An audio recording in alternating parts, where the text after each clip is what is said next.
Dreaming your dream start.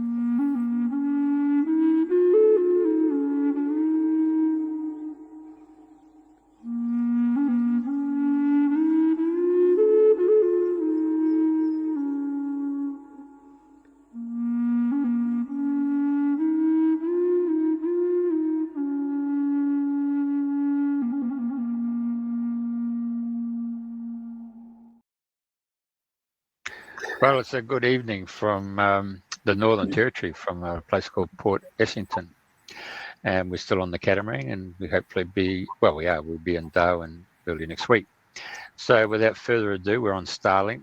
I can talk to you about Starlink at another time, but at this moment in time, the sun's still up, the sun's setting now. I've taken some fantastic photos while being up here in the Northern Territory. But in the meantime, I'll pass it over to Andrina. I'll mute myself because the boys will be coming into the catamaran's kitchen here to prepare meals and stuff. So I'll be listening in and putting the content up as Madeleine speaks. Anyway, back to you, Andrina, and thank you for coming. Thank you, Jeffrey. Morning, Madeleine, and welcome everybody to Dreaming the New Dream, wherever you are in the world. Today is my great pleasure, and I'm going to really enjoy your sharing today because you're an animal communicator. And like you say, you walk between worlds, and your passion is to raise awareness with the animal kingdom, which I love. Being on a farm, I've sort of grown to love the animals here anyway. But you've got lots to share. You've got different healing techniques that were given to you by the animals, soul code awakening and script rewriting. Oh gosh, there's so many things. So let's start at the very beginning. You were born in the UK? Yes, yeah, in Devon by the sea. So I think that's I've got the sea genes. Yeah. So would you like to share how it all started? To, because I love when people say they communicate with the animals. I have a go here, but at the moment it's still a one-way conversation. So I think it would be wonderful to be able to communicate with the animals. So, could you just share how it all started and then any tips along the way? Yeah, well, we can all do this. It's just that we've kind of forgotten that we can. And the animals are here to remind us and reawaken those kind of intuitive muscles within us. And that's what's so incredible about the animals. They just know so much. And I think there's been a huge arrogance with humans feeling that we are the superior species, when actually we're really, really not. We're just kind of playing catch up to the wisdom of the animals. And I went to see a friend. Actually, she came to a sound journey I did at the weekend, and I just thought, wow, I owe you so much, because she introduced me to a lady called Julie Dicker, who was a farmer's wife. And I had a photograph of my daughter's horse that we rescued from Italy. And I showed Julie the photograph, and she just gave so much information. And I thought, wow, I would so love to do that. Isn't that amazing? She introduced me to the whole concept of animal communication. Sadly, she's not here anymore. She's obviously doing a lot more amazing things in spirit. But that was the kind of opening.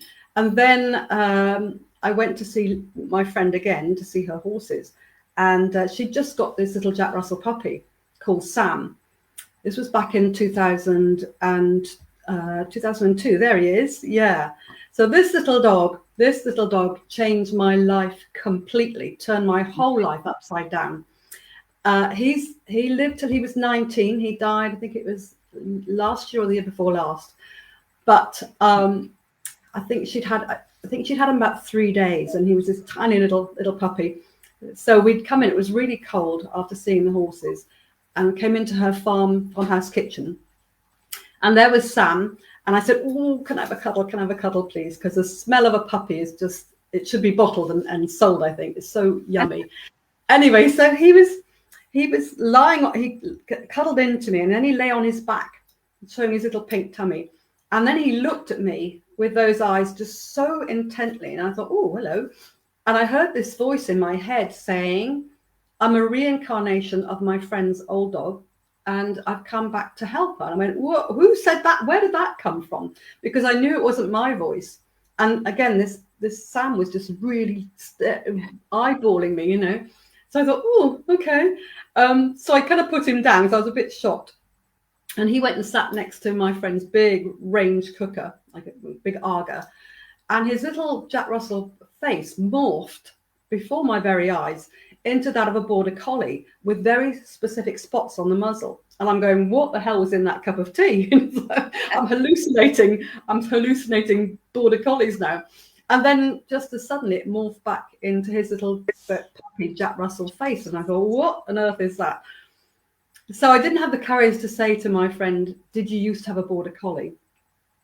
I just said, have you had a dog before? And she said, oh, not for years. And I said, what did you have? And she said, I had a border collie called Briar. I went, oh, okay. Yeah. Goosebumps now because I've had goosebumps through my whole body. And I said, well, because she said, why do you ask? And I said, well, Sam's just told me and actually shown me that he was Briar, your border collie, in a past life, and that he's reincarnated back now to help you through quite a difficult time in her life. And she said, well, that doesn't surprise me, actually. And I went, oh, well, that's good. She said, he just seems to know me. He seems to know my every move, my every mood. And it's just like when I look in his eyes, I just see this old soul. And I said, well, have you got a photograph of Brian? And she said, well, I'll go and find one. And so she had a rummage and came back, and it was exactly what Sam had shown me with the spots on his muzzle. It was just exactly Briar. So then I thought I'd been open to obviously past life reincarnation with humans, but I've never really made the connection that animals can reincarnate as well. And not only that they can share many lifetimes with us in different forms. Not always as an animal, and that we can have many lifetimes as animals as well. It was kind of what the animals have shown me is that we are all soul beings, and we choose which physical vehicle we're going to inhabit, if you like, in each incarnation for our highest soul's evolution. So for a little puppy to show me this was quite astounding. And so horses have also kind of led me forwards as well, because what seems to have happened is that when I've kind of got, there he is, it's Cusco, when I've kind of got to understand that particular learning or lesson that they're sharing with me, then they kind of upgrade me to the next level. And so my learning curve has been absolutely vertical, because once Sam introduced me to this concept, these animals and cases just kept coming out of the woodwork, and just mind-blowing stuff. And so I started to connect with people and help humans with their animals. And I learnt from the animals to be intuitive in that I could see a past life trauma, or a very amazing past life where the human had incredible skills, but they kind of lost them on the way. And so the animal would come back to them to remind them that they had this amazing past life, and that they could call in those skills once again in this current life. But when I went to a farm and I met this horse, and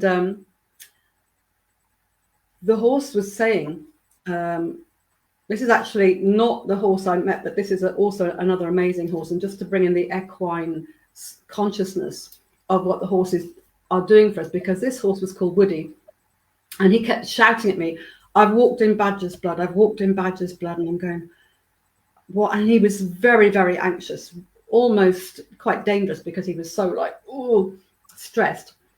And so I said to his human, I said, have you been in like a roadkill or something like that? And she said, well, not that I can really remember, but he seems to have suddenly gone really, really stressy. So I kind of just sort of stood with him and just talked to him telepathically, because it obviously you can talk verbally, but it's a universal language, because I've worked with animals all over the world, and obviously I speak English, but telepathy is, as you probably, I'm sure you know, it's like an international language. So I can speak in an English way to an animal, and it will I can hear the reply that I can understand. So it'll come in a form that I can understand, so I can interpret it and share whatever. Anyway, So what this horse showed me was that he had been pulling a cannon, like a gun carriage, in the First World War, and the horse he was harnessed with was his kind of best friend, and he was called Badger. And it was quite traumatic because I got a very, very graphic image of this past life where Badger had been hit and kind of collapsed, and it was horrendous. And I just thought, oh my God, why are you showing me this? This is awful. But what the horse said to me was that we are coming back. These war horses are coming back now to help humans realize that that war and aggression is not the answer. It's very highly appropriate at the moment. And we're coming back now to try and heal this, to allow humans to realize that the only real answer is love. And so that was pretty massive.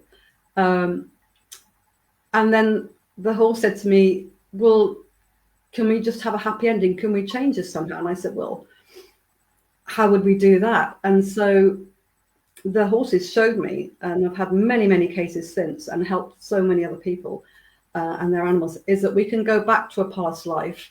And sometimes the people will get an idea of what it is, and I can kind of guide them through the process. Or I can see what it might be, the connection of why they've come back together in this lifetime. And so like many hypnotherapists or whatever that provide past life regression or offer past life regression, is that you just invite someone to step into it, so they're watching a movie, watching a film, and to not get too involved in it, just have that bit of distance, and then get to the point where something, maybe a trauma happened. And then what the animals taught me was that we can then go, okay, well, that's not a very nice script. Let's write a new script. Let's create a new movie with a much better ending. So with the horse and the human, we kind of went back and we changed it. And what was so amazing was that very often the people don't realize that they're carrying this really deep grief and sadness, like a weight in their hearts. And when that's changed, this whole story is, and then following in the timeline where everybody is safe and well, healthy, whatever, that somehow that weight is lifted off. It's like a weight they didn't even know they were carrying. And I said to the horses, well, how does this work? How can you change the past? How can that work? And what they said was that what happens is you create a whole new dimension where the trauma never happened, and then that recalibrates and really alters at a cellular level, because a lot of the past life memories are stored in what's called our junk DNA. And so you can really rewrite your whole DNA memories, cell memories, by uninstalling the old trauma and installing, reprogramming the new memory. And what's important is that I advise people to keep visualizing the new memory, because the more you do that, the more your cells go, oh yeah, this is what happened. And it just changes everything. So emotionally and physically, both human and animal are changed. Sometimes instantly, sometimes it can take a little while for the effects to kind of filter through.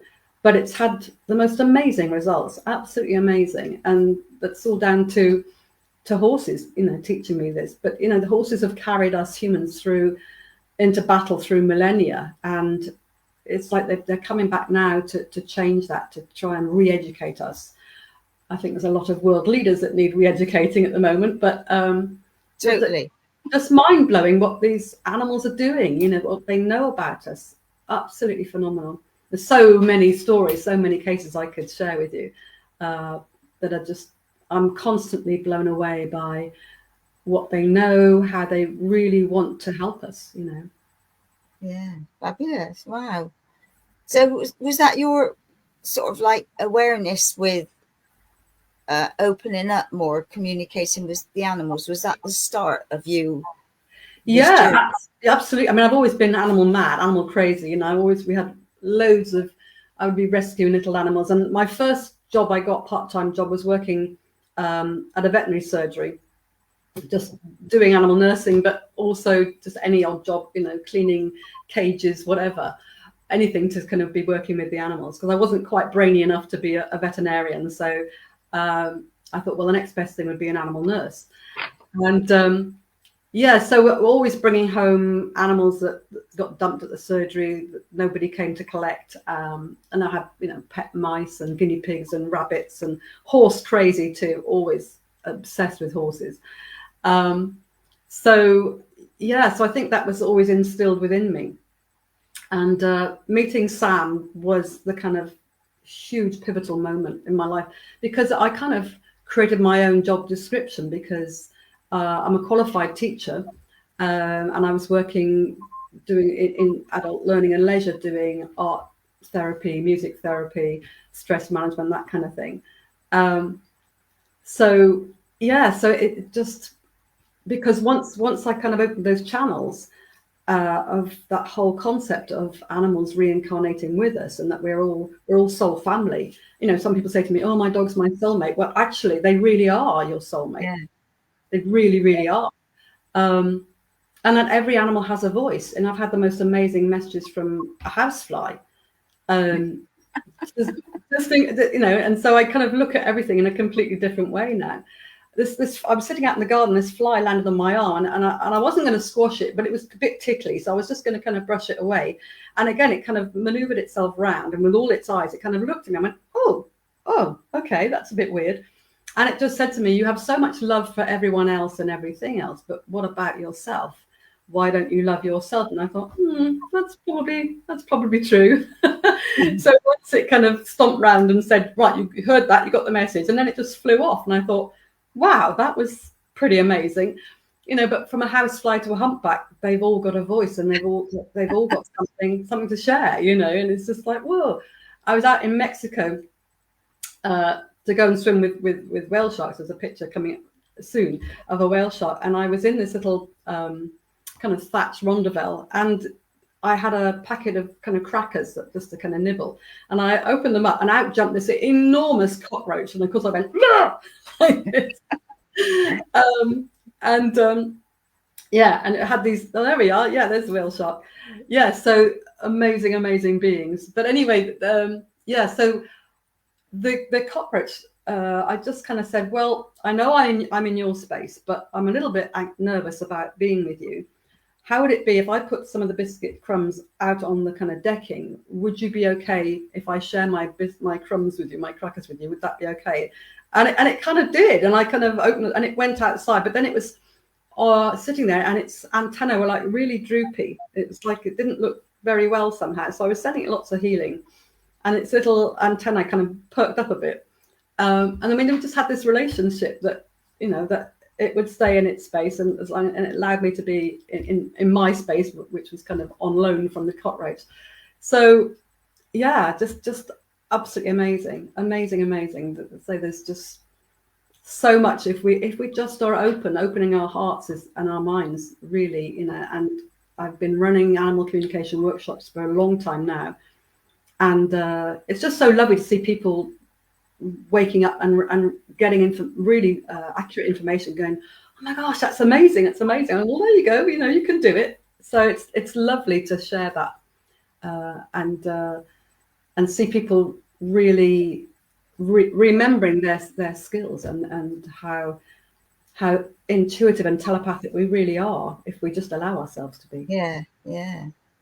I knew there was a film, I think it was Morley and Me, or Marley and Me, I think, was it? Marley, yeah. Or I'm not sure if it's that one, but I can remember like they had a dog, and then the dog had different ways of doing things, and then the next one came in the same, and then they realized that, you know, that what was happening with the dogs reincarnating. Yeah, amazing film. Yeah, I can't remember the name of it, but I think again that opened people's mind to the possibility that this can happen. Yeah. So share some funny stories. You know, what would you like to share with, you know, what's the message to the animals who would like to get out now more than ever? More than ever is really standing in our I am presence, really being the best versions of ourselves. And the lions say, be lion-hearted.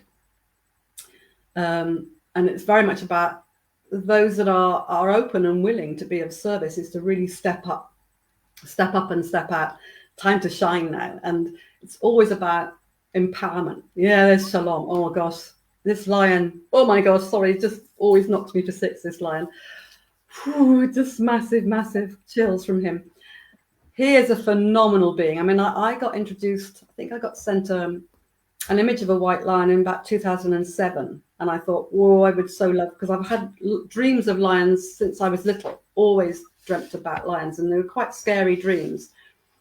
And I realized that actually that was about my power that was, again, very dormant back when I was young. And that once I started to really step into myself, thanks to the animals, that the dreams changed, and they were no longer scary. They were just, I would be a lion and I would be part of the pride, or I would just be interacting with them, and it just felt amazing to have these visions and dreams of, in a very empowered way. So again, when talking about the main message, it is about reclaiming our power, our empowerment, and our lion hearts.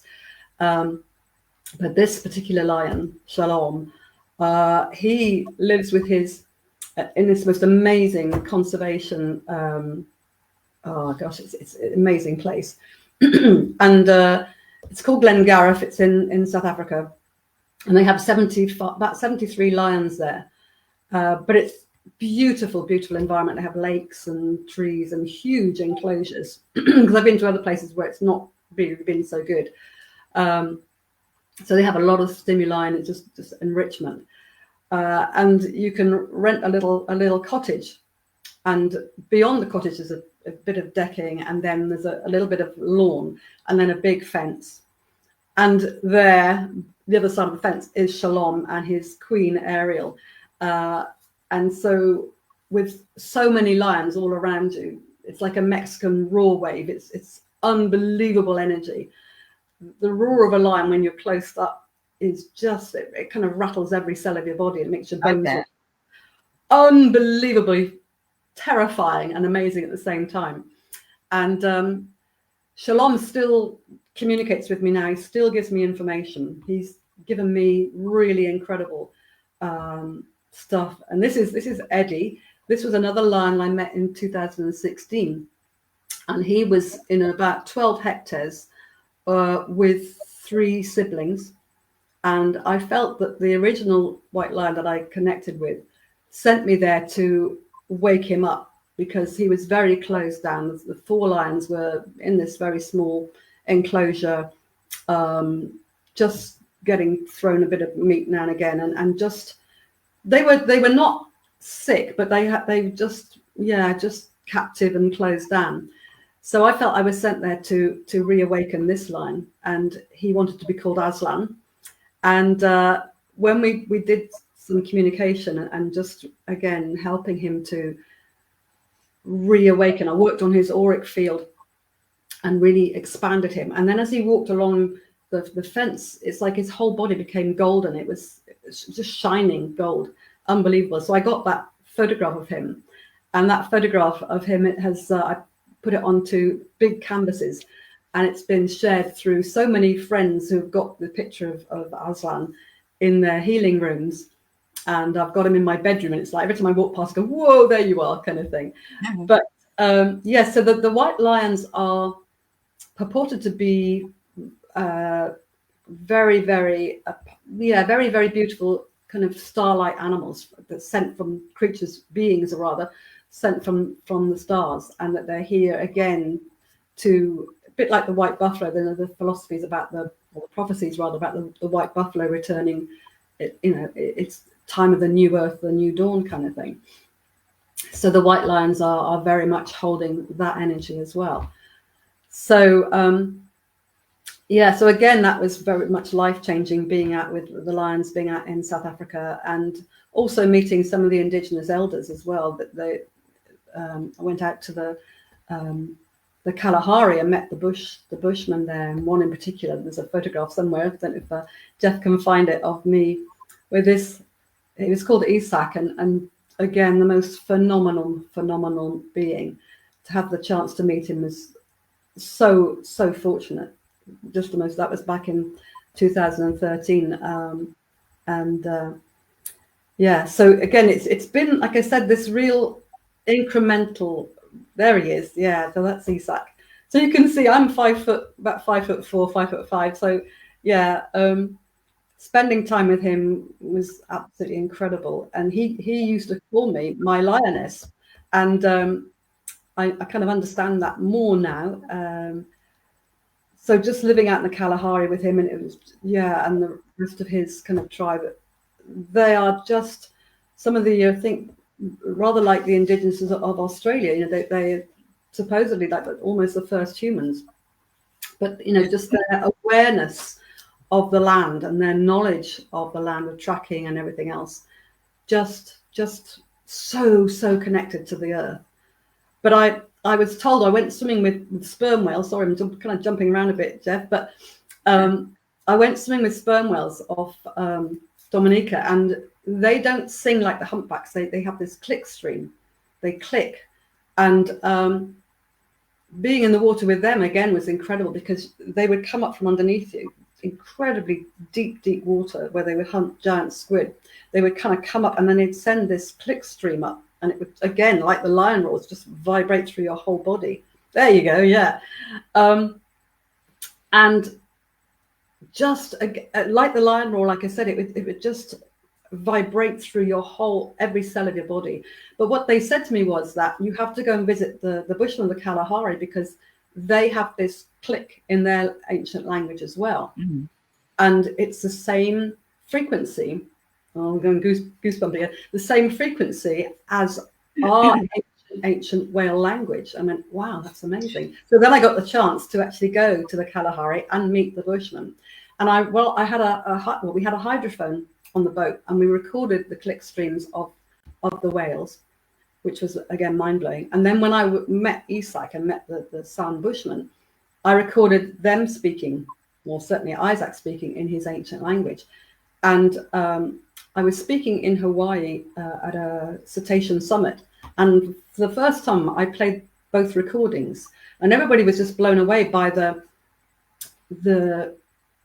comparison, that, you know, that they were just so similar. And when I mentioned this to Isak, he'd never seen the ocean, but he said, oh yeah, it completely made sense to him. It's like he obviously he hadn't maybe physically visited the ocean at that time, but of course he was in such communication with all the stars and the planets and everything. So when I said this to him, he went, yeah, and it was like it was obvious to him. Yeah. But yeah, the similarity when I played it over the PA, the recording of the sperm whales and recording of Isak speaking, was absolutely phenomenal, just incredible. So yeah, so again, it's just this vertical learning curve, which is still growing. I'm still shooting upwards, and the more I learn, the more blown away I am nearly every day. And I've come to the point that I'm not really surprised or shocked by anything anymore, because it's just part of the journey, really. And there's so much, again, that I can feel I'm right on the cusp of something even more important coming up, to connect with DNA and RNA and all that kind of thing. So yeah, I just feel so blessed that these animals have taken me on such a journey. When I was giving a demonstration to veterinary students, again, quite a long time ago, I was lucky enough to connect with a lovely lady vet down in Devon. And she used to do some lecturing to the vet students. And she wanted to introduce the students to open their minds to the concept of animal communication, so that, you know, I was married to a very, very scientific veterinary surgeon for quite a while. And anything like this, remotely complementary or alternative, he would just poo-poo. And so that's why, obviously, we're not together anymore. But anyway, I was working with her one of her horses called Pebbles. I don't have a photograph of Pebbles, unfortunately. And I started to get that Pebbles was showing me a past life where she was like this Mandarin man with a long moustache and this sort of special kind of little hat. And that this lady vet, my friend, was one of his students in this past life. And I'm going, oh my gosh, how am I going to say this to these vet students? They're going to think I'm completely nuts. So I thought, well, and the horse kept saying, tell them. I'm going, oh no, they're going to think I'm crazy. So so I did. And so I've kind of seen horses in other lifetimes as perhaps mules or donkeys or other horses before, but not as humans before. So this horse introduced me to the whole concept that we are all soul beings, and we choose, say, which physical body best suits our soul's evolutionary needs in each incarnation. So I tried to kind of find a way of saying this tactfully and as non-crazily as possible to these vet students. And I think some of them were like, okay, we've got a right nutcase here. And some of them are going, oh, okay, that's interesting. So sometimes when people are very closed to that idea, you know, you can kind of drip feed, and it might be not then, but in years to come, they might have an animal that suddenly kind of reminds them of perhaps something they heard, you know, years ago. I was asked to go and speak at a conference in New Zealand, and it was it's quite a heavy subject. It was the whole subject matter of the whole 3-day conference was the link between animal abuse and human abuse, and that was quite a heavy subject or theme of the conference. So there were keynote speakers from all over the world, and then I got invited. They flew me out all the way out from the UK and stayed in this really amazing hotel, and I was the one to kind of bring in this pretty out there concept in my kind of talk I gave. And I thought, oh no, how's this going to be received?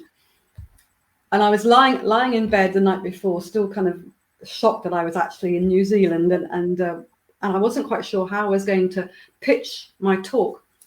So I was lying there going, oh gosh, I hope I'm going to do this okay. I hope I can honor the animals enough.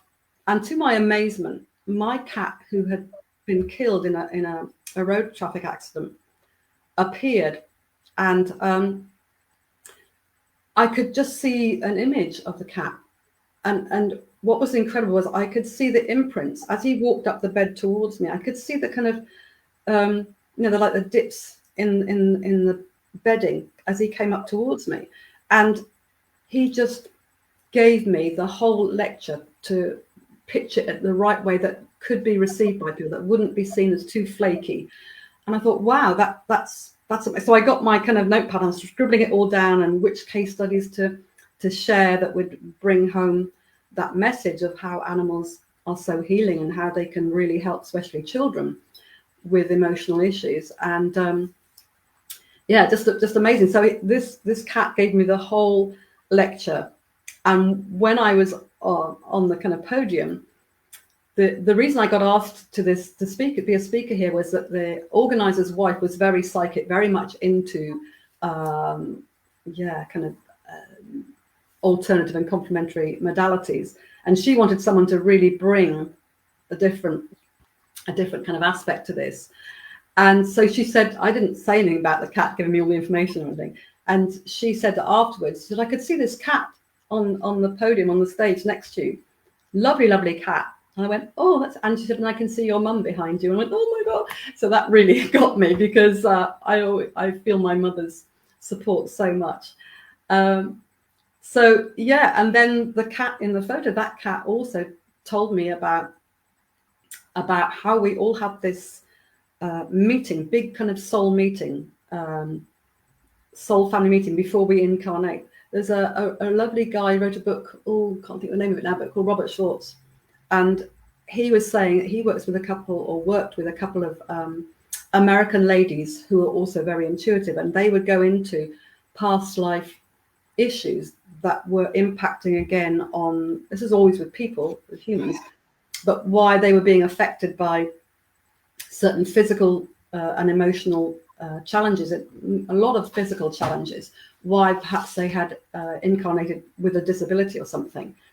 And going back to this pre-birth soul meeting, that when we create our soul contracts, where we agree to take on certain challenges, and you might think, I must have been crazy to agree to this.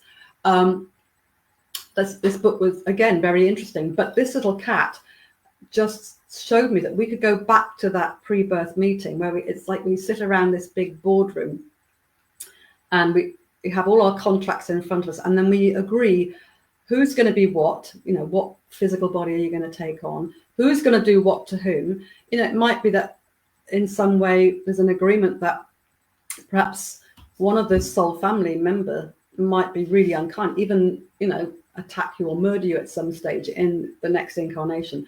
But what this cat said, that everything that is decided there, however potentially traumatic it might be, is always comes from a place of unconditional love, because it can be other sides of the coin where perhaps the animal said they don't believe in punishment or bad karma. It's just another stepping stone. It's just another side of the coin. So you may well have had a past life where you maybe haven't been such a nice person or whatever. So it's not like, oh, we're going to get you this time. It's just about different soul experiences, which I thought was really interesting. So what this cat said, that we can go back there and revisit the meeting and rewrite our contracts, in that we can choose from now on what we really want in our life. So we don't have to perpetuate what was pre-agreed. We can change it. And again, the cases that I've done this have been really fascinating. And what the cat showed me was that when you're there, and sometimes they're like scrolls or they're like folders or files, that we can actually create a kind of a whole new blank page and almost start again to write our contract again of how we're going to interact and what we're choosing to then invite into our lifetime. So we don't have to continually be suffering or struggling. We can actually change our whole reality. There's the saying, isn't it? We can, if you change your thoughts, you change your reality. What we think is what we create. So I thought that's a kind of connection to that. So the cat said, right, so when you've got your blank page, you can find a pot of magic ink. I'm going, okay. And then you've got this beautiful feather quill, and you can dip your pen into the ink and you can write, I now choose. So you can write, I now choose to feel safe. I now choose perfect health. I now choose joy. I now choose love. And what is strange is, and then when you've written, and you can always go back and write some more, but you can, once you've written for that in that moment what you're choosing, always in the present tense, you can then kind of fold over or roll up your scroll or fold over your file. And I was shown that it was a bit like the old sealing wax, where you kind of pour the hot wax on, and then you have some kind of emblem on a ring or a stamp, but it's your personal it's your personal kind of heart code, and you push it into the molten wax, and it's like signed, sealed, boom, done. It's the new contract. It's like it's sealing in all those new frequencies of the new choices. And what's amazing is that when I've done this with people, I did it with a lady in France who had quite a challenging German Shepherd, but the German Shepherd had come to really push her buttons and really stretch her. And when we went to the soul meeting, the pre-birth meeting, she had quite a few challenges with her family, her physical family, her parents and everything, where they were really, had over the years really disempowered her and made her really doubt herself. She had a lot of self-worth issues due to,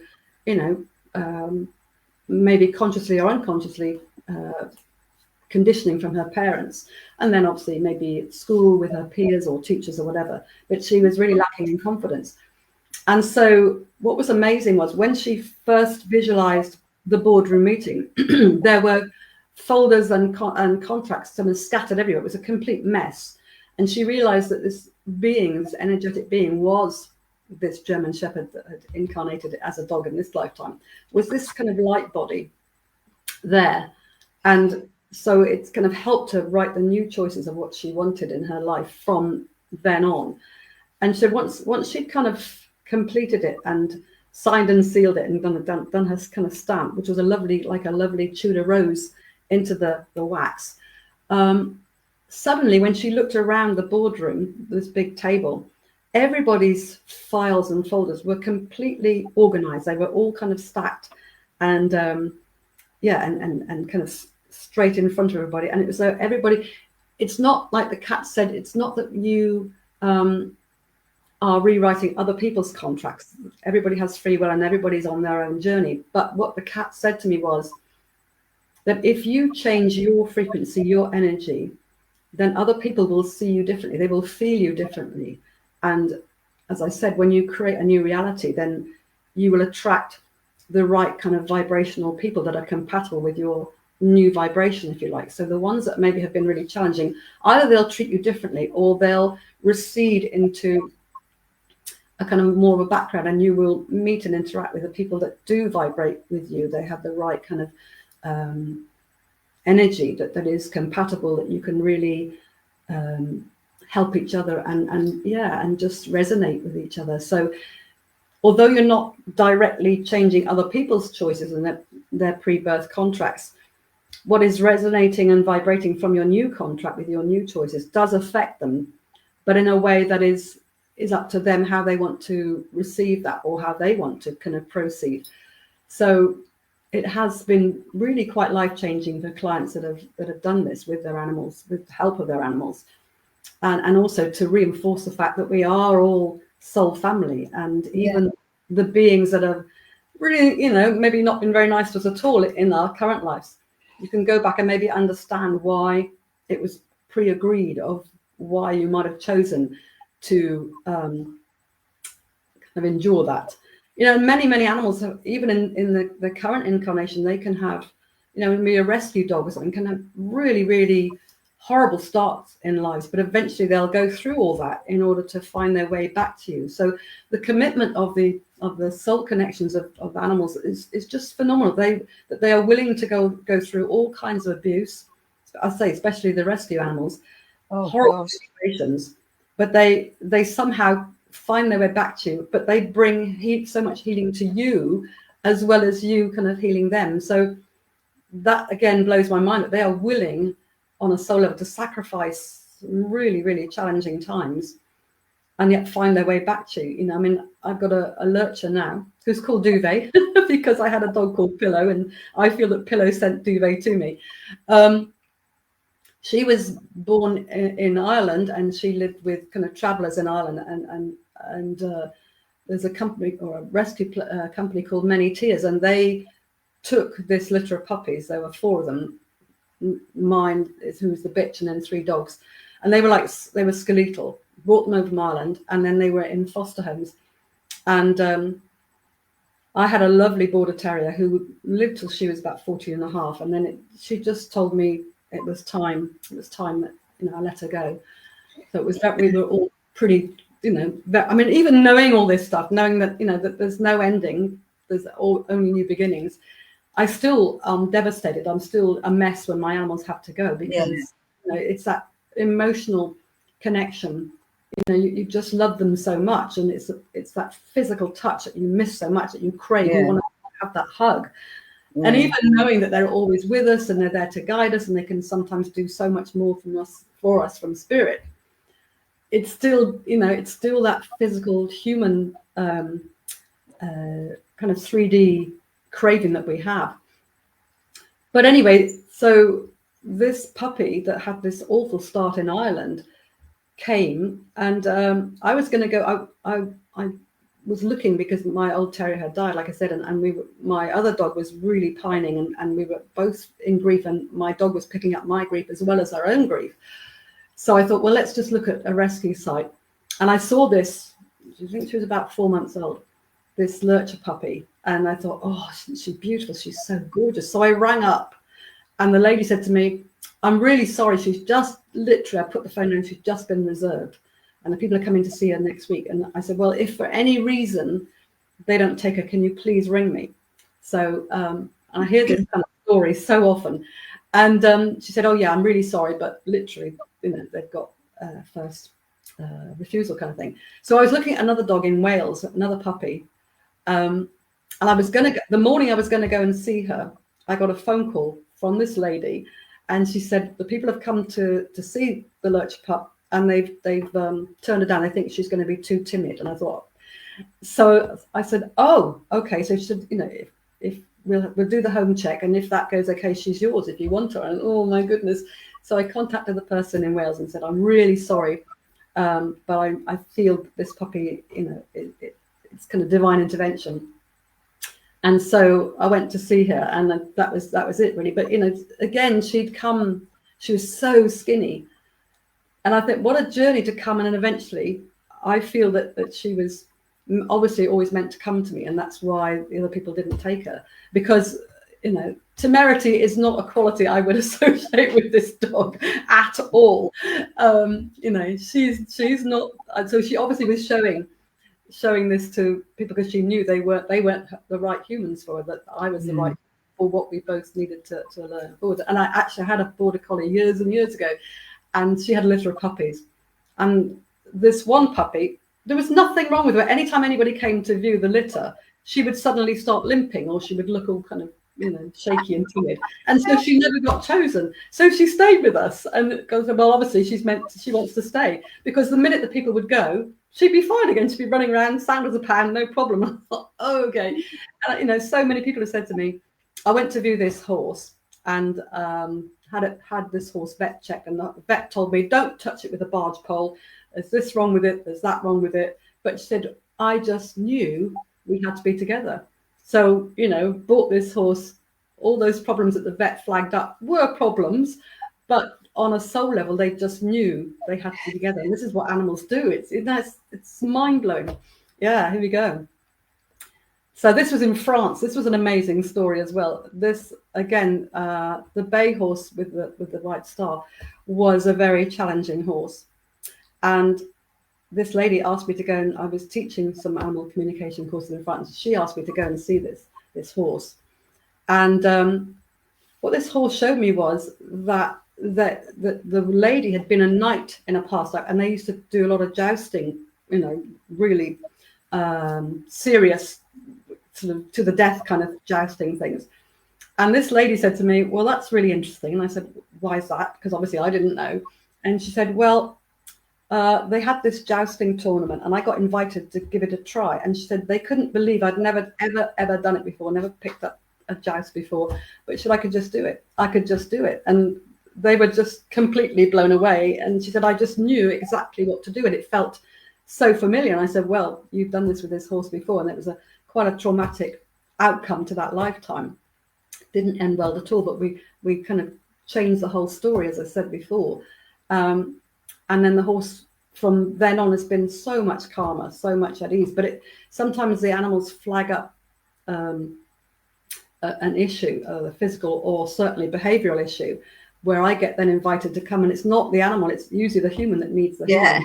It's a human that needs the help, but the animal's going, hey, you have to come and sort my human out, because this is why I'm here, and she's not listening, or he's not listening, and we need to heal this. So the horse stopped behaving in this really challenging way from then on, just because it didn't need to anymore, because we'd kind of gone into the reason behind it, that this lady needed to remember and regain her power. So it can be really quite dramatic. Absolutely amazing. So again, it's all from these techniques the animals that have taught me. And rewriting the script, changing the whole story, and changing the soul contracts, it just creates a different frequency that you're emanating from your physical and your auric bodies. And it is really life-changing. But the animals come to help us get to that level, or to really be opened up to all these new dimensional ways of being, because we are all multidimensional beings, and we kind of sometimes we kind of forget that. Sometimes we might know when we're children. I had a friend's daughter say to them, "Oh, mummy, you see that star up there?" And they go, "Yeah." I said, "That I came from that star. That's where I came from." And then the concept, I think it was a Celestine prophecy I first read years ago, and when I read that chapter about how we choose our parents, and I thought, that's interesting. Not all parents are wonderful. Many are, of course, but sometimes it can be very challenging, and they can, like I say, there's a lot of programming from childhood. And I was telling this other lady whose daughter and my young son were at play school together, and I was just saying, well, I just read this, and it was pretty mind blowing, really. And she rang me the next day and said, "You'll never guess what." I went, "What?" And she said, "Know what we were talking about yesterday?" I went, "Yeah." And she said, "Well, my little girl's just said to me, Mummy, when I was in heaven, I was looking down, I chose you and Daddy." And I went, and she said, "I can't believe we had that conversation yesterday." Obviously, not the little girl wasn't there with him at all. I think she's probably at play school, I don't know, 2.5, 3 or 4, just kind of talking well. And she said, "Yeah, when I was in heaven looking down, I chose you and Daddy." And she just couldn't believe it. And I went, "Well, there you go. There's a good confirmation." So like I said, on some level, we do know all this, and the animals are going, "Hello, wake up," but being with the whales and the dolphins, again, they have helped me step up even more to going back to Atlantean times, Lemurian times. The dolphins in particular are amazing at that. And there's a picture somewhere of a group of dolphins. Now this is the next kind of this is Simi jumping forwards a little bit, but this dolphin I met in Iceland, physically met her in Iceland. Went on a whale watching trip, and we were bobbing around in the harbour and on this very touristy boat, and there were hordes of people coming on. But I was, forgive me, Jeff, I'm not sure about what's starboard and aft or whatever, but anyway, I was on the right side of the boat, and I was looking down, and it was like this holographic dolphin shape came right up next to the boat. And it said to me, I've got this message, "I'm coming to meet you because I've got lots to tell you." I went, "Okay." So I was looking at this hologram of a dolphin. And so then we went out from the harbour out into the sea. And over the tannoy that the captain was saying, "Oh, over there we've got a minke whale." And I couldn't see anything because they would always seem to be on the other side of the boat. And through all these hordes of people, I was trying to kind of peer through all the bodies. Couldn't see a thing. And then, "Oh, there's another minke whale and there's dolphins over there." And then I heard over the tannoy, "Oh, there's 3 white-beaked dolphins to the right." I meant at, say, 3 o'clock, whatever. And so I looked and I saw these dolphins. And then one of them, this one, came up right next to me, exactly positioned herself exactly where she'd shown me as a hologram back in the harbour, and looked up at me. I went, oh, you're there. Oh, it's you." And she said I could call her Simi. And that she said, "This is for the next kind of upgrade." And since then, I work with this, again, stopping and changing, but I connect to this amazing oak tree in the woods where I walk my dogs. And I lean my third eye against the tree. And then since I met this dolphin, she would come into me, as it were, and we would journey through the tree, down through the mycelium, down into the inner earth oceans. And she has given me so many mind-blowing visions that I've seen through the tree.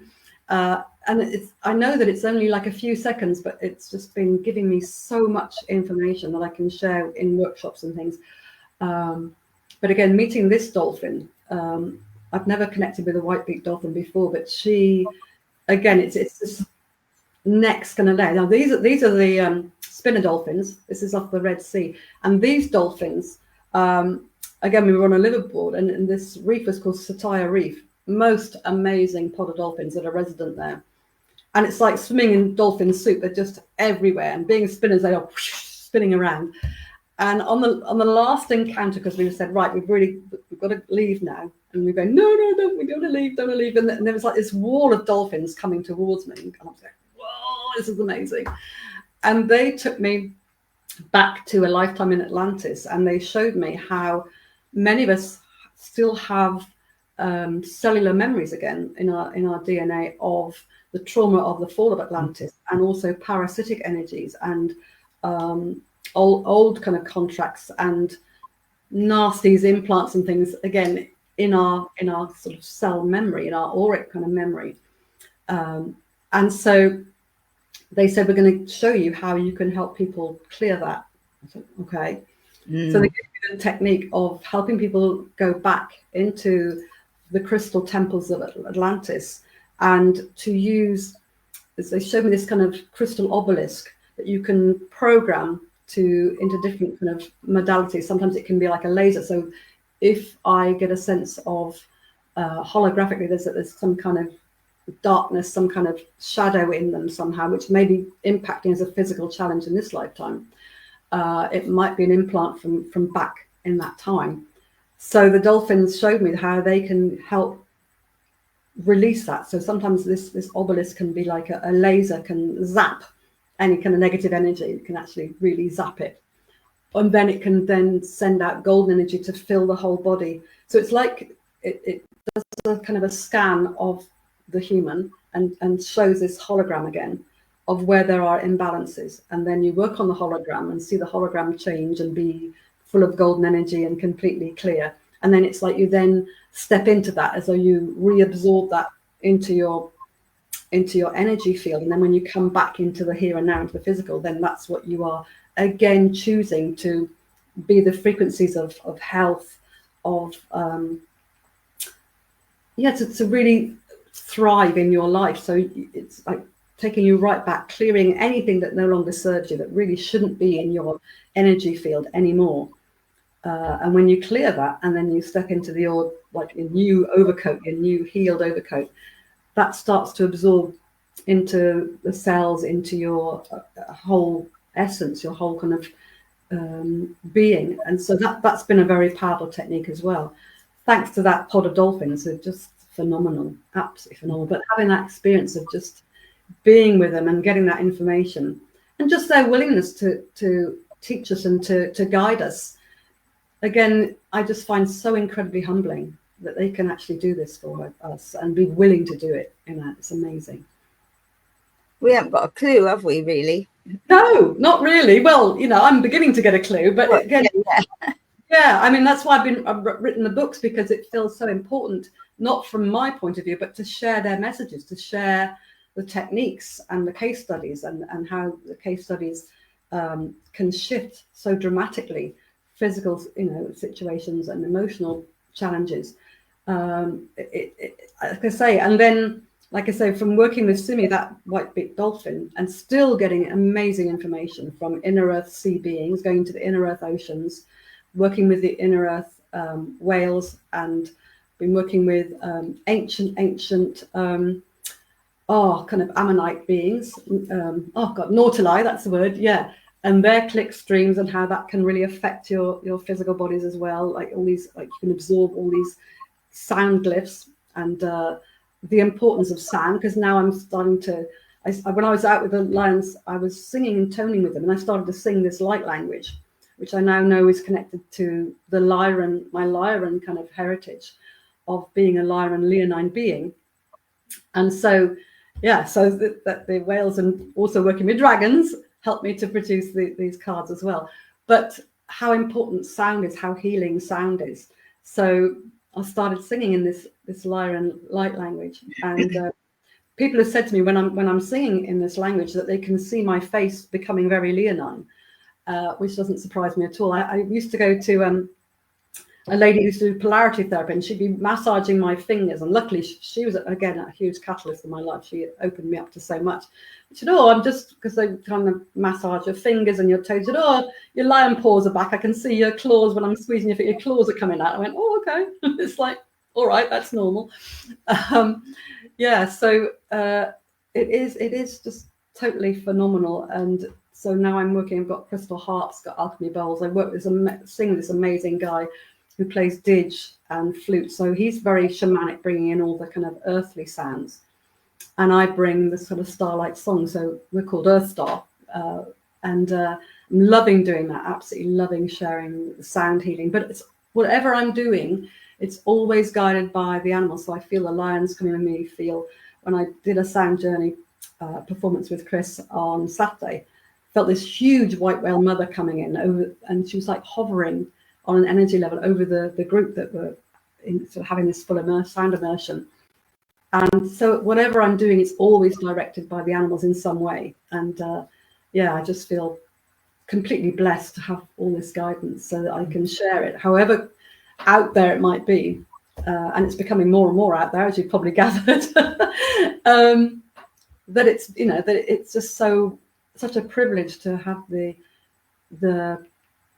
this information to share, and to help people reclaim their power, their I am presence, to really help them step into their true being, their amazing. The Lions call it the magnificence. We are amazing beings. We've just got lost along the way so much. And Lioness that I also met, she said that it was just before COVID, and she was just talking about humankind without subjugation. And subjugation isn't a word I use, and I thought, I kind of think I know what that means, but when I looked it up, it's like we've been so subjugated, and it's like now we're kind of peeling away the veils of that and really emerging in our true light, fantastic, multidimensional beings. And that's the new dream, that's the new earth, that's, we have to really step forward to do that. And the animals are going, you know, you can do this. Just, it's like they're just winding us up and going, right, off you go, you can do it, you're amazing. So I feel very, very humble and very blessed to be able to share. Do you want to share about Leolani? Leolani is the name the lions gave me. It's grandmother lion. And so that's why I've never been one to have these kind of avatar-y kind of names at all, but they're quite insistent that I use this name now, because I think the Aboriginals or the Native Americans, the indigenous people, they as they progress through their life, they're given new names as they step into a new phase of their life, and they are given a new kind of sort of a new identity. And I feel that's why Leolani, for me to use it now, feels important in this stage. I mean, I'm in my crone years now, and I'm loving it. And I feel that I shouldn't be like what's the word, a kind of wilting violet. I had to really step forward and embody my Leolani crone wisdom now. You know, I have to do it, because they're going, no, you need to get out there. You need to shine your light and speak out for us, be the voice of truth for the animals. So that's what I'm endeavoring to do. So thank you so much for giving me the chance to share at least some of my amazing adventure with you. No, it's been fabulous. I didn't even have to ask any questions. You're so full of beautiful stories and sharing. So it's definitely food for thought, you know, like working more so with the animals, eh? And just opening your heart and just allowing them to help you. You know, I think we've had a little chat before where you said you've got the sheep outside. Yeah. And they're obviously right there to go, come on, Adrena, you know, you can do this. I know, it's not on the so you know, they're obviously very keen to take you to, you know, this next level, which you know already. You know, we know this, we've just kind of no. Well, it's been an absolute delight. I've really enjoyed your sharing, and and to know that, like, we can rewrite our script, if you like, you know, because you don't know what we've come in with that's not serving us now. You know, you come in with these conditions, but where we are now and everything's evolving so fast, we don't need it's a different. I've lost my train of thought a minute there. So with the animals, they're helping us to awaken more of our inner being. And, you know, which is phenomenal, really, because I know there's so many people who've got beautiful connections with animals. And then, you know, and I think the only other thing that, for me, is like when you have to take an animal to be put down, you know, that's horrendous for anybody, you know, saying goodbye. And I think, well, why can't they just go in their sleep? Why have we got to take them to the vet and they got to pay out all this money and blah, blah, blah? When, you know, why don't they just go in their sleep? End of story. Yeah, but I think sometimes it can be the final gift we can give them. We can help them transition, and you know, sometimes sadly they do need help, and it always is the hardest decision to make. However, and ironically, one of my best friends is actually having her to put down her dog this evening. But I believe, and I've been shown so many times, that they do tell us when they're ready. They just kind of get a look, and you just go, yeah, okay, you've had enough. Like my old terrier did. She lay down. She was deaf and blind, and she just lay down in the hall. I think she had a brain tumor. She got a quite bad dementia, and she just lay there, and she gave me this kind of look with her unseeing eyes, and I thought, yeah, you've had enough. You've had enough. Because it's always a worry: did I do it too soon? Did I leave it too long? It you know, it is a very, very difficult situation, and hugely emotional and heartbreaking. But I believe if you really are aware of your animals so much that you'll just know. They'll show you. You'll just know. And then it's it's like my old dog Winnie that just said to me she had a lot of kidney problems, and she just said to me, there are no endings, only new beginnings. So just no endings. She said it 3 times, as though she was preparing me for when the time came. Yeah. And I'm just feeling her now, because she's always kind of pops in when I talk about her. So yeah, it's devastating, it's heartbreaking. But the good thing is I offer these heart-to-heart sessions where we call in our spirit animals. We create sacred heart space and we call the animals in, and it's so lovely because they're so present, your animals in spirit. So it's so reassuring that you can go to this heart space anytime and carry on a conversation saying, check, are you okay? Was everything all right? Did I let you down? And what I've found is that there's never any blame. There's never any kind of grudge.